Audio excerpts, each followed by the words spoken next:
সব সংশোধন হয়ে গেল, সব সংশোধন যদি সংশোধন তো না, সংস্কার, এতে রাষ্ট্রের ক্ষতি কি, দেশের জনগণের ক্ষতি কি?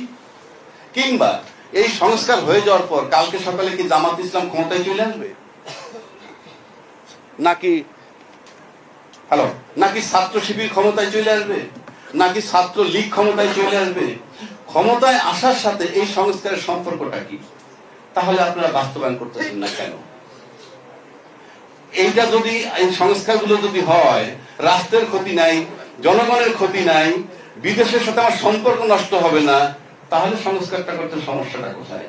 সমস্যা এক জায়গায়, সেটা কি? আপনি কুক্ষিগত করবেন সব, intention is not good. But আইনের ভাষায় কি বলে? আপনি একবার মেনে নিছেন, মানুষকে প্রতিশ্রুতি দিচ্ছেন, আমরা এটা মেনে নিলাম, সেই মোতাবেক আপনারা গণভোট করেছেন। এই যে প্রতিশ্রুতি দেওয়া, আমার কাছে মনে হয় শিশির মনির বলবে, ব্যারিস্টার ফুয়াদ আসে সে বলবে, একবার যদি আপনি প্রতিশ্রুতি দেন, সেখান থেকে আপনি আর ফিরে আসতে পারবেন না।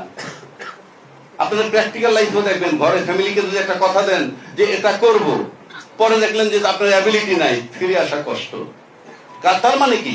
আইনটা কিছুই না, আপনার ইন্টেনশন। আপনি রাজি হয়েছেন, সম্মতি দিয়েছেন, প্রধানমন্ত্রী বলছেন যে আপনারা হাতে ভোট দিবেন। এখন প্রধানমন্ত্রী কিন্তু একেবারেই নীরব। তাহলে প্রধানমন্ত্রীর কথার মূল্যায়ন কোথায়?